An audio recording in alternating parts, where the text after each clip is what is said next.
तानिया की माँ दरवाजा पीटते हुए बार बार पुकार रही थी। तानिया, कितनी देर लगेगी बेटा? जल्दी कर, सब लोग गाड़ियों में बैठ चुके हैं। हम लोग भी निकलने ही वाले हैं। अंदर तानिया जल्दी जल्दी अपने आंसू पोंछ कर चेहरे के दर्द को मेकअप से छुपाने की कोशिश कर रही थी। मम्मा, आप लोग? चलो, मैं बस अभी आ रही हूँ, उसने अपनी आवाज को संभालते हुए कहा। उसकी माँ ने जवाब दिया, अच्छा जल्दी आजा बेटा, कहीं देर ना हो जाए। आज उसकी छोटी बहन टीना की मंगनी थी। यह दिन उसके लिए खुशियों से भरा दिन होता। वह इस दिन को अच्छे से एंजॉय भी करती और आज के दिन वो उसकी खुशियों में बढ़ चढ़कर हिस्सा भी लेती। लेकिन आज उसकी बहन की मंगनी उसी के मंगेतर से होने जा रही थी, जो कभी उसके सपनों का हिस्सा था। आज वह उसका नहीं, बल्कि उसकी छोटी बहन का मंगेतर बनने जा रहा था।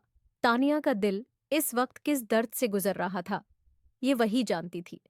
तानिया के मन में कई सवाल उमड़ रहे थे। शौर, तुमने ऐसा क्यों किया?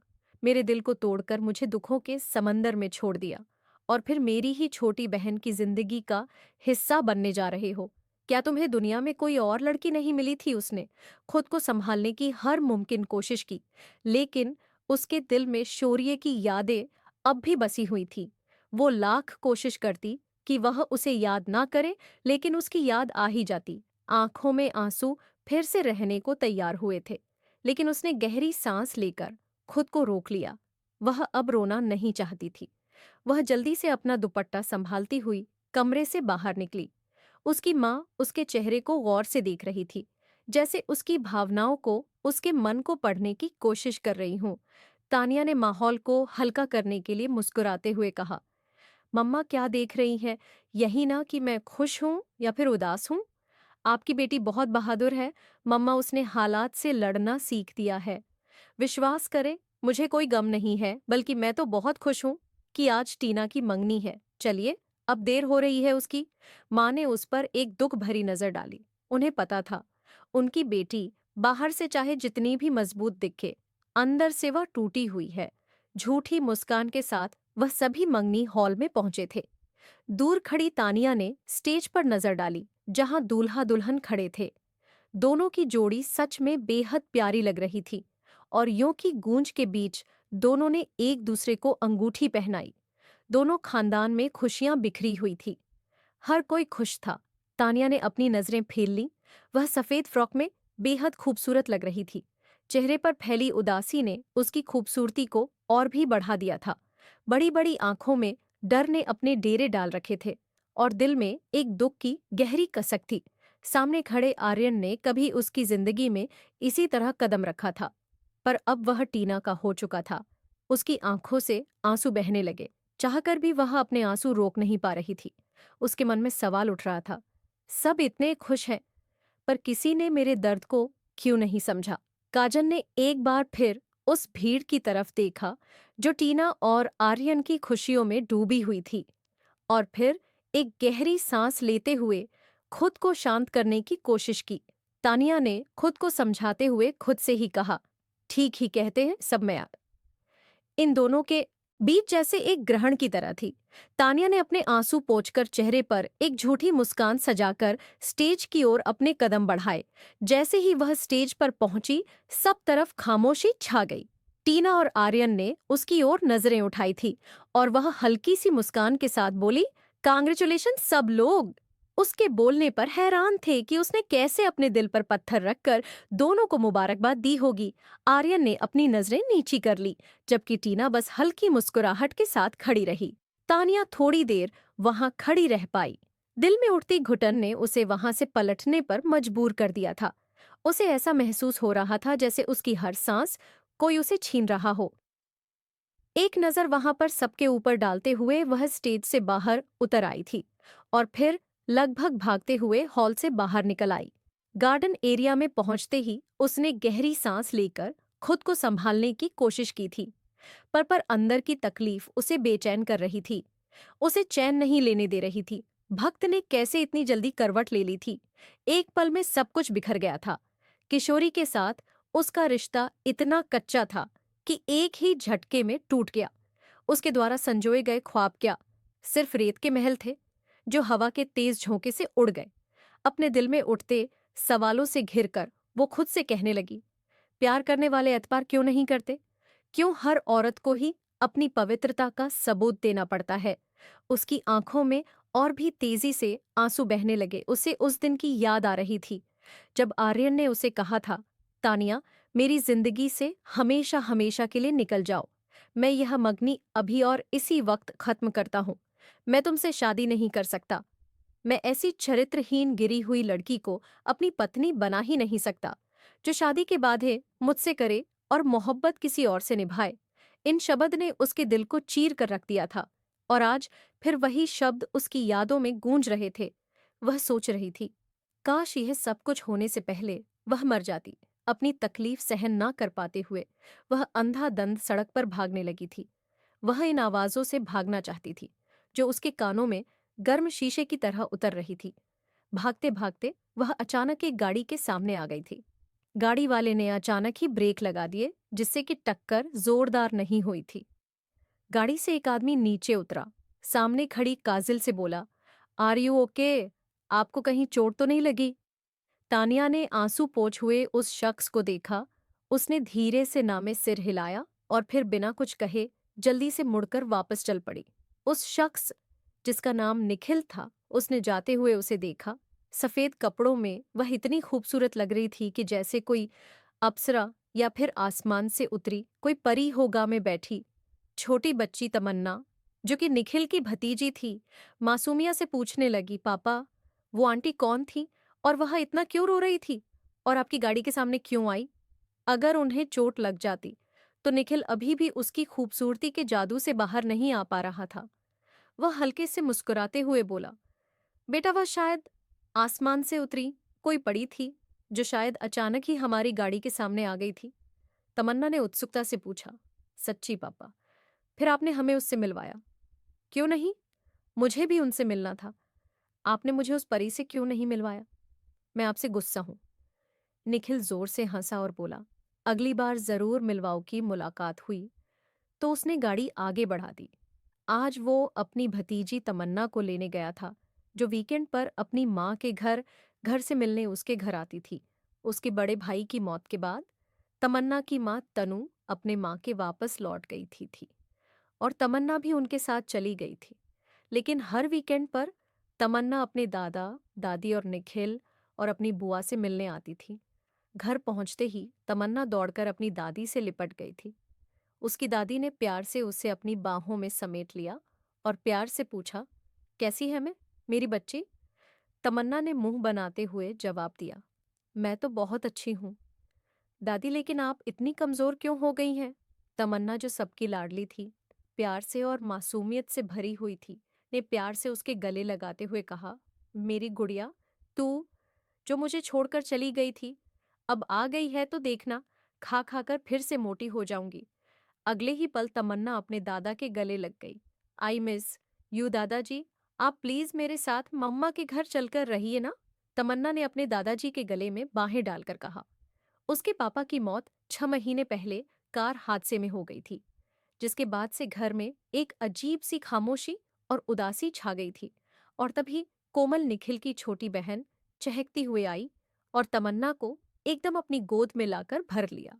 कोमल तमन्ना से बहुत प्यार करती थी, लेकिन अपने भाई की मौत के बाद तमन्ना और तनु के घर छोड़कर चले जाने के बाद वह बुरी तरह टूट गई थी। जब भी तमन्ना उससे मिलने आती, कोमल की उदासी जैसे किसी तरह खुशियों में बदल जाती थी। उसके चेहरे की मुस्कान देखकर सभी के दिल भर आते थे। निखिल की माँ ने हमेशा से चाहा कि तनु और तमन्ना उनके साथ रहे। उन्होंने तो यह भी सोचा था, अगर निखिल तनु से शादी कर ले तो तमन्ना को भी बाप का प्यार मिल जाएगा और तनु और तमन्ना हमेशा हमेशा के लिए उनके पास आकर रहने लगेंगे। लेकिन यह सब उन्होंने अपने मन में ही दबाकर रखा था। निखिल से इस बारे में कभी बात नहीं की थी। कोमल कहने लगी, तमन्ना, मुझे छोड़कर क्यों जाती हो? यहीं मेरे साथ रहो ना। तमन्ना अपनी बुआ के गले में बाहें डालकर बोली, बुआ, मैं ममा के बिना भी तो नहीं रह सकती ना। आप सब लोग ही मेरे साथ चलिए ना, हम सब मिलकर रहेंगे। तमन्ना अपने प्यारे प्यारे शब्दों से सबका दिल बहला रही थी। उसकी मासूमियत से सबके चेहरे पर मुस्कान खिल गई थी। उसी समय निखिल की माँ को लगा कि यही सबसे सही वक्त होगा। अपने मन की बात छेड़ने का। उन्होंने कहा, निखिल मैं तुमसे एक जरूरी बात करना चाहती हूँ। निखिल जो अपने मोबाइल में बेची था, कहने लगा, हाँ मम्मा, कहिए क्या बात है। निखिल की माँ ने गहरी सांस लेकर कहा, निखिल मैं चाहती हूँ तुम तनु से शादी कर लो। ये सुनकर निखिल का हाथ एकदम जो मोबाइल पर स्क्रोलिंग कर रहा था वहीं की वहीं रुक गया। वह हैरानी से अपनी माँ की ओर देखने लगा। मम्मा आप कैसी बातें कर रही हैं? तनु भाभी मेरी भाभी हैं। मैंने हमेशा उन्हें माँ और बड़ी बहन जैसा सम्मान दिया है। मैं उनसे शादी कैसे कर सकता हूँ? प्लीज मम्मा ऐसा मत कहिए, निखिल ने शक्ति से कहा। निखिल की माँ बोली, इसमें बुराई क्या है बेटा? तुम्हारे भाई के जाने के बाद तुम्हारी जिम्मेदारी है कि तुम तनु और तमन्ना का ख्याल रखो। शादी करके तुम उनका सहारा बन जाओगे तो तुम्हारा भाई भी जहां भी होगा खुश रहेगा। और फिर यह तुम्हारा फर्ज है। और फिर पुण्य का काम भी। कभी ने गहरी सांस ली, जैसे खुद के अंदर उठते गुस्से को दबाया हो। मम्मा प्लीज, बस मैं तनु भाभी को हमेशा अपनी माँ जैसा सम्मान देता आया हूँ और आप मुझसे इस रिश्ते के बारे में ऐसी बात कर रही हैं। तमन्ना हमारे पास आती है और मैं अपनी जिम्मेदारी भी निभा रहा हूँ। आज के बाद कभी इस पवित्र रिश्ते पर यह बात कहकर तोहमत मत लगाना, मुझे अच्छा नहीं लगता। माँ, यह कहते हुए वह गुस्से से वहां से उठकर अपने कमरे में चला गया। निखिल की मां मायूसी से अपने पति की ओर देखने लगी, कहने लगी, देखा आपने, आखिर मैंने क्या गलत कह दिया? अगर निखिल तनु से शादी कर लेता तो उसमें बुराई क्या थी? तनु को एक सहारा मिल जाता और हमारी तमन्ना भी हमेशा हमारे पास रह जाती। निखिल के पापा ने उन्हें प्यार से समझाया, अमीशा क्यों बच्चे के पीछे पड़ी हो?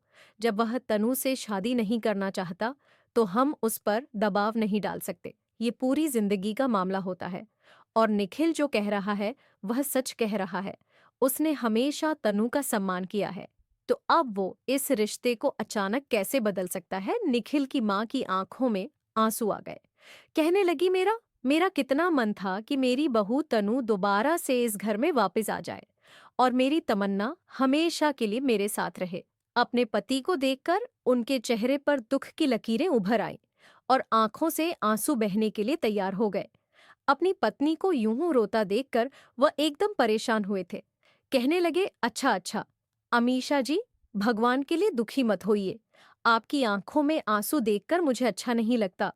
अमीशा जी ने अपने आंसू पूछते हुए अपने पति से कहा, ठीक है नहीं रोती, लेकिन आप निखिल को समझाने की कोशिश तो करें। कहने लगे, अच्छा ठीक है, मैं उसे समझाऊं, लेकिन आप थोड़ा सा समय दीजिए। निखिल को जब आपने यह बात समीर के कानों में डाल दी है तो हो सकता है कि उसे खुद इस बात का एहसास हो जाए। उधर तानिया के मम्मी पापा बेहद परेशान थे, क्योंकि रात के 12 बजने को थे और तानिया अभी तक घर वापस नहीं आई थी। एंगेजमेंट हॉल से टीना खुशी खुशी अपने माँ बाप के साथ घर लौट आई थी। अपने हाथ में आर्यन के नाम की सगाई की अंगूठी घुमाते हुए गुरूर से इतरा रही थी। तानिया के लिए मम्मी पापा को यूं परेशान देखकर उसे बहुत बुरा लगा। कहने लगी, क्या मम्मा पापा चिंता मत कीजिए, आपकी लाडली आ जाएगी। वह कोई बच्ची थोड़ी है जो यूं गुम हो जाएगी। शायद जश्न मना रही होगी कि उसका पीछा आर्यन से छूट गया है और अब उसे उसका प्यार आसानी से मिल जाएगा। बल्कि हो सकता है अपने आशिक के साथ ही कहीं रंग रलिया। यह कहते कहते उसने अपनी जबान दांतों तले दबाई थी। अगर पापा सामने ना होते तो वो इससे भी कुछ ज्यादा कहने का मन बनाए हुए थी। सरला जी ने यह सुना तो उन्हें गुस्सा आ गया। गुस्से में टीना को घूरते हुए बोली, चुप हो जाओ टीना, मेरी बेटी तानिया ऐसी नहीं है। जो कुछ भी हुआ उसने उसे अंदर से तोड़कर रख दिया है। पता नहीं आर्यन के माँ बाप को क्या पड़ी थी कि एक तरफ तानिया से रिश्ता तोड़ा और दूसरी तरफ तुम्हारे साथ जोड़ भी लिया। और तुम भी कैसी बहन हो? टीना अपनी बहन की खुशियों की आहा पर अपनी खुशियों का महल सजाना चाहती हो। टीना यह सुनकर गुस्से से खड़ी हो गई।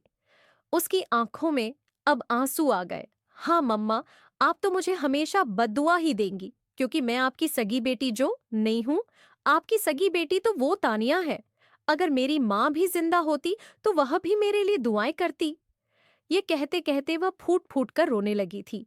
ये सच था, टीना अपने पापा की तो सगी बेटी थी, लेकिन माँ की सगी बेटी नहीं थी। टीना की माँ टीना को जन्म देते समय ही मर गई थी और यूं टीना के पापा ने तानिया की माँ से शादी की थी। टीना तानिया से सिर्फ 1 साल बड़ी थी, लेकिन तानिया की सगाई पहले हुई थी क्योंकि आर्यन ने तानिया को पसंद किया था। तानिया थी भी तो बहुत सुंदर। टीना तो उसके आगे कुछ भी नहीं थी। टीना के पापा ने उसे गले लगाते हुए कहा, टीना बेटा ऐसे मत रो, तुम्हारी माँ का ये मतलब नहीं था। देखो आरती ने हमेशा तुम्हें अपनी सगी बेटी की तरह प्यार और परवरिश दी है। बस वो गुस्से में है और तानिया को लेकर परेशान भी है क्योंकि तानिया का रिश्ता आर्यन से बस कुछ ही दिन पहले खत्म हुआ है और इतनी जल्दी आर्यन का तुम्हारे लिए रिश्ता आना थोड़ा अजीब लग रहा है। अपने पापा की बात सुनकर टीना ने उसी पल अपनी नजरें झुका ली। इस बात में कोई शक नहीं था कि आरती जी ने टीना और तानिया में कभी कोई फर्क नहीं किया था और फिर इसीलिए टीना पापा के समझाने पर कुछ बोल ही नहीं पाई, लेकिन उसने अपनी नजरें जरूर झुकाई थी।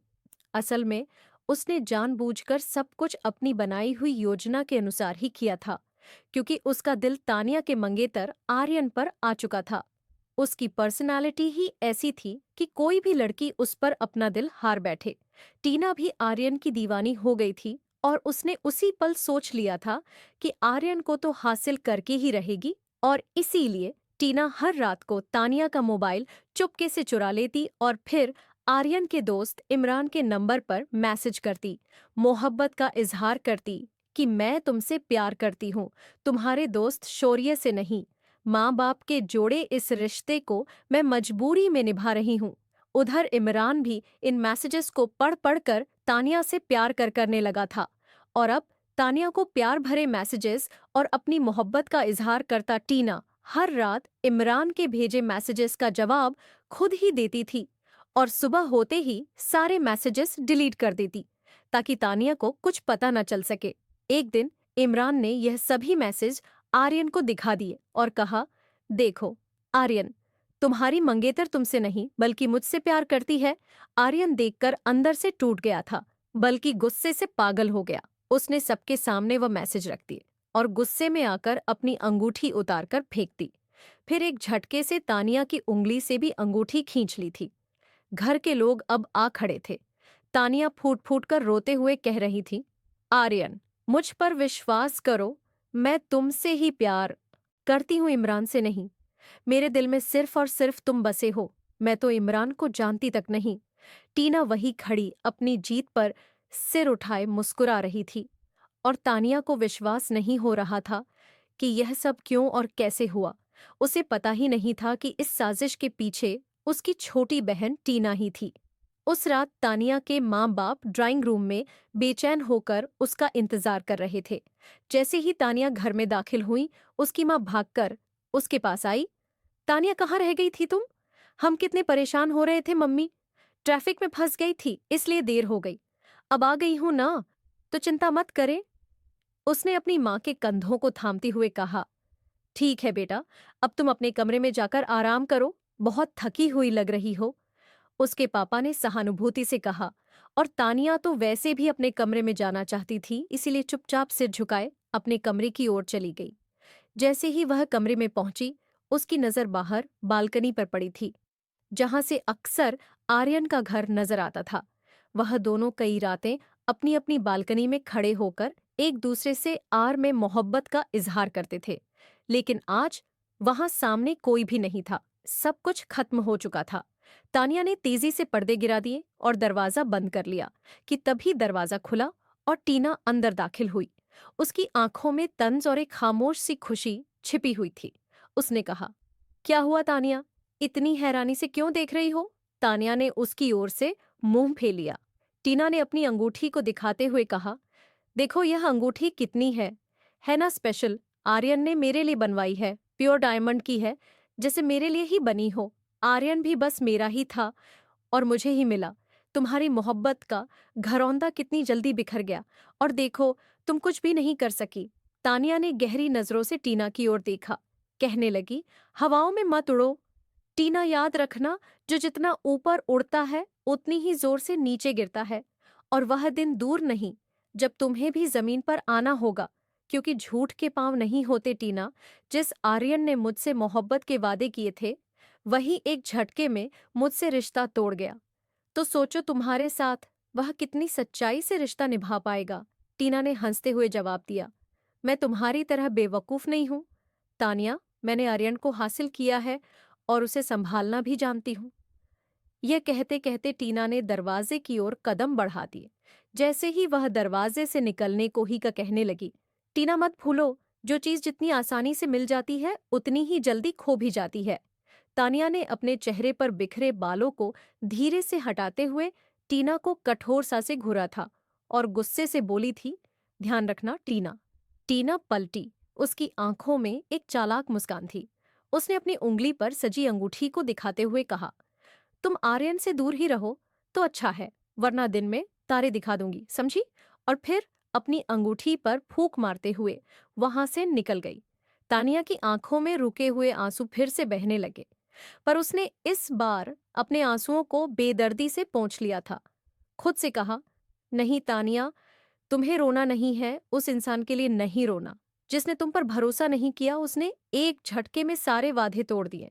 दूसरी ओर जैसे ही आर्यन अपनी मंगनी से घर लौटा, वह अपने कमरे में गया और खुद को बुरी तरह से टूटा हुआ महसूस किया। उसने टीना से मंगनी तो कर ली थी, लेकिन उसका का दिल अब भी तानिया के लिए ही धड़कता था। ऐसा लग रहा था जैसे उसके दिल में छोटे छोटे कांच झूब रहे हों। वो फूट फूट कर रोते हुए कहने लगा, क्यों किया तानिया? मैं तुमसे कितना प्यार करता था, फिर भी तुमने मुझे धोखा दिया। मैंने टीना से मंगनी सिर्फ तुम्हें सबक सिखाने के लिए की है, तुम्हें तकलीफ देने के लिए की है, लेकिन सबके बावजूद मेरा दिल शांत नहीं हो रहा। मेरे दिल में अब भी तुम धड़कन बनकर बसी हुई हो। मैं तुमसे नफरत कर चाहता हूँ, तुम्हें भूल जाना चाहता हूँ, लेकिन चाहकर भी तुम्हें भुला नहीं पा रहा। I hate you Tania, I hate you. निकल जाओ, मेरी यादों से निकल जाओ, मेरे दिल से।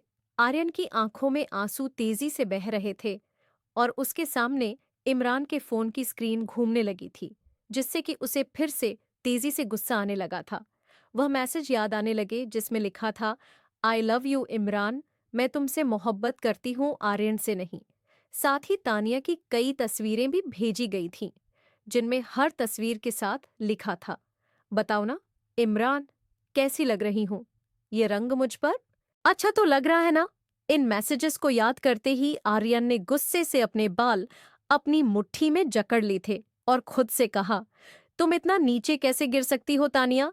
मेरे दोस्त के साथ ही अफेयर चला लिया। तुम इतनी जालिम क्यों बन गई?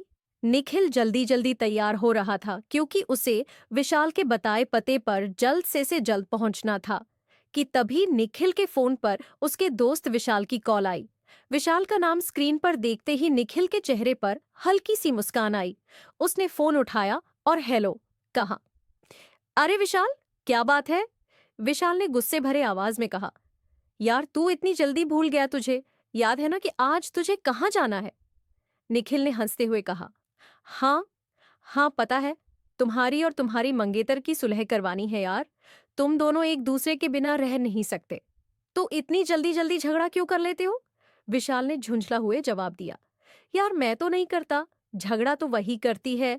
रोशनी हमेशा लड़ाई के लिए तैयार रहती है, जैसे जंगली बिल्ली हो।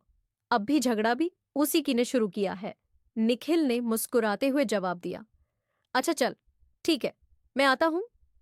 तुम दोनों का झगड़ा सुलझाने का कुछ तो रास्ता निकालेंगे। निखिल ने हंसते हुए कहा, एक छोटी सी गलतफहमी के कारण रोशनी ने रो रो कर पूरा घर सिर पर उठा लिया है। उसने अपने माँ बाप से कहा है कि विशाल मुझसे मंगनी तोड़ना चाहता है। अब भला बताओ मैं उसे कैसे छोड़ सकता हूँ? उसके बिना न मेरी सुबह होती है न शाम। विशाल की इस बात पर निखिल एकदम खिलखिलाकर हंस पड़ा। कहने लगा, जानता हूँ विशाल, मैं तुम दोनों की मोहब्बत का गवाह हूं। उसने मजाक में कहा, अच्छा चलो, रोशनी आ रही है ना? विशाल ने पूछा। हाँ हाँ आ रही है, जैसे तैसे उसे मनाया है, चलो मिलकर कर समझाते हैं, उसे निखिल ने जवाब दिया। फिर वह गाड़ी में बैठकर रेस्टोरेंट की तरफ रवाना हुआ। रेस्टोरेंट पहुंचकर निखिल ने अपनी गाड़ी पार्किंग एरिया में जैसे ही लगाई और निकलने लगा, उसे एक जोरदार धक्का लगा क्योंकि उसकी गाड़ी को पीछे से किसी ने एक जोरदार टक्कर मारी थी। उसकी गाड़ी उसकी जान थी, उसे जरा सी भी खरोच आती तो वो गुस्से से बौखला उठता था। गुस्से में दरवाजा खोलते हुए वह बाहर निकला तो देखा कि दूसरी गाड़ी से एक लड़की बाहर आ रही थी। ये वही उस दिन वाली लड़की थी। परी निखिल ने धीरे से अपने होठों ही होठों में बड़बड़ाया था, आई एम सॉरी, मुझे पता नहीं चला। तानिया ने निखिल की गाड़ी की हालत देखते हुए माफी मांगी। निखिल ने अपनी गाड़ी पर नजर डालते हुए उदासी से कहा, इर्स सो के तो नहीं कहूंगा, क्योंकि अच्छा खासा नुकसान कर दिया है आपने। देखिए, जितना भी नुकसान हुआ है मैं आपकी सब भरपाई कर दूंगी, तानिया ने कहा। निखिल ने अपने दिल पर हाथ रखते हुए हल्का सा मुस्कुराते हुए कहा, अच्छा, नुकसान तो बहुत हुआ है, क्या आप सारा नुकसान भर पाएंगी? तानिया ने थोड़ा असमंजस से पूछा, आप कहना क्या चाहते हैं? निखिल अचानक ही होश में आया और बोला, मेरा मतलब था गाड़ी का नुकसान काफी हुआ है, क्या आप उसकी भरपाई कर पाएंगे? हाँ हाँ बिल्कुल, अब बताइए कितना देना होगा? तानिया ने जल्दी जल्दी अपना पर्स निकाला कि तभी निखिल का फोन बजा। विशाल की कॉल थी। बाद में बात करता हूँ, यह कहकर वो जल्दी से रेस्टोरेंट के अंदर दाखिल हो गया। तानिया दरअसल यहाँ अपनी दोस्त रोशनी के कहने पर आई थी। रोशनी के मंगेतर विशाल के साथ एक गलत फहमी के चलते झगड़ा हो गया था और रोशनी ने तानिया को बुलाया था ताकि वो उसे समझा सके। उधर विशाल ने भी निखिल को बुला लिया था कि वह रोशनी को समझाए कि यह केवल एक गलत फहमी है। जब निखिल अंदर पहुंचा तो उसने देखा विशाल और रोशनी एक टेबल पर बैठे झगड़ रहे थे। निखिल उनके सामने जाकर बैठ गया। कुछ ही देर बाद तानिया भी वहां पहुंच गई थी और वो भी उन लोगों के साथ अपनी कुर्सी खींचकर बैठ गई। तानिया को देखकर रोशनी उसके कंधे पर सिर रखकर रोने लगी। तानिया, अच्छा हुआ तुम आ गई। देखो ना, ये मुझसे बेवजह लड़ रहा है। तानिया और कबीर ने मिलकर दोनों की जैसे तैसे सुलह करवाई थी। अंत में जाकर पता चला कि यह सब सिर्फ एक गलतफहमी के चलते हुआ था और इससे ज्यादा कुछ भी नहीं था। और जब तानिया को इस झगड़े की असली वजह पता चली तो वो गुस्से से सुलग उठी। तानिया के दिल पर जख्म एक बार फिर से ताजा हुआ था। असली झगड़े की वजह यही थी कि विशाल को लगा कि रोशनी उससे प्यार नहीं करती बल्कि अपने कॉलेज के पुराने दोस्त से प्यार करती है। रोशनी ने समझाते हुए कहा, मैं सिर्फ तुमसे मोहब्बत करती हूँ विशाल, वो तो बस मेरा पुराना दोस्त है। और यूं ही राह चलते टकरा गया था, बस पुरानी यादें ताजा हो गई थी, इसीलिए मेरी उसके साथ थोड़ी बहुत बातचीत हो गई थी। तुमने मुझे उसके साथ बातें करते देख लिया और तुम्हें मुझ पर और उस पर शक हो गया कि मैं उससे प्यार करती हूँ। और यह सुनते ही तानिया का गुस्सा सातवें आसमान पर पहुंच गया था। उसने विशाल से कहा, तुम मर्दों की यही तो समस्या है, हर वक्त हम औरतों पर शक करना। सारी कुर्बानियां हम औरतें ही देते हैं, पर तुम मर्दों को नजर नहीं आता तो मर्दों की नजर में हमारी वह कुर्बानियां कोई मायने ही नहीं रखती। हम किसी से हंसकर बातें कर लें तो तुम समझते हो कि हमारे दिल में पाप है, और तुम चाहे अपने साथ 10-10 गर्लफ्रेंड्स लेकर घूमते रहो तो तुम पर कोई उंगली नहीं उठाता। तुम मर्द चाहे कितनी भी रातें गैर औरतों के साथ गुजार लो, तुम पर कोई भी उंगली नहीं उठाता। और अगर हम मजबूरी में भी एक रात घर से बाहर गुजार ले तो हमें अपनी पवित्रता का सबूत देना पड़ता है। आखिर क्यों? तानिया की आंखों में आंसू आ गए थे। आर्यन का दिया हुआ जख्म ताजा हो गया था। निखिल और विशाल हैरत से उसे देख रहे थे जबकि रोशनी उसका हाथ पकड़कर उसे शांत करने की कोशिश कर रही थी। तानिया ने गुस्से में कहा, ये समाज तुम मर्दों का है, यहाँ के रस्मों रिवाज भी तुम जैसे मर्दों ने ही बनाए हैं। तुम हमें अपने पैरों की जूती समझते हो? तानिया खुद को काबू में करने की कोशिश कर रही थी, पर जब आंसू उसके काबू से बाहर हो गए तो वह रेस्टोरेंट से भागती हुई बाहर चली गई। वहां मौजूद सब लोग ये तमाशा देख रहे थे। एक लड़का तो उसकी वीडियो भी बना रहा था। निखिल ने जब उसे देखा तो बहुत तेजी से उस लड़के के पास गया, उसका मोबाइल झटके से छीनकर वीडियो डिलीट की और उसके चेहरे पर एक जोरदार थप्पड़ मारा। हिम्मत कैसे हुई तुम्हारी उस लड़की की वीडियो बनाने की? क्या तुम इसे इंटरनेट पर वायरल करना चाहते हो? तुम्हारे घर की औरतों की इज्जत इज्जत है और बाकी सबकी इज्जत मिट्टी में मिलाते तुम्हें शर्म नहीं आती? वह लड़का सहम गया और माफी मांगने लगा। माफ कर दो, गलती हो गई, उसने कांपते हुए कहा। विशाल ने निखिल को पकड़ा। छोड़ो निखिल, उसे जाने दो। निखिल गुस्से से कुर्सी पर वापस आकर बैठ गया और रोशनी तानिया की तरफ से माफी मांगते हुए बोली, असल में तानिया ने हाल ही में बहुत बड़ा जख्म खाया है, इसीलिए वह इतनी जल्दी जज्बाती हो गई थी। निखिल एकदम चौंक उठा था। कैसा जख्म? रोशनी ने गहरी सांस लेते हुए कहा, तानिया की मंगनी हुई थी और वह अपने मंगेतर से बहुत प्यार करती थी। लेकिन उसके मंगेतर ने शक की बिना पर मंगनी तोड़ दी और उसकी ही छोटी बहन से मंगनी कर ली और जल्दी ही दोनों की शादी होने वाली है। तानिया ने लाख समझाने की कोशिश की, पर उसने यकीन नहीं किया। निखिल का दिल तानिया के लिए पिघल गया। इतनी प्यारी नाजुक सी लड़की अपने दिल में कितने कितने बड़े दुखों को समेटे हुए थी। दोस्तों, आज की हमारी यह कहानी आपको कैसी लगी जरूर बताना। पसंद आई हो तो प्लीज लाइक करना। रोज एक नई कहानी सुनने के लिए हमारे चैनल को भी सब्सक्राइब करना। मिलते हैं दोस्तों अगली किसी नई कहानी के साथ।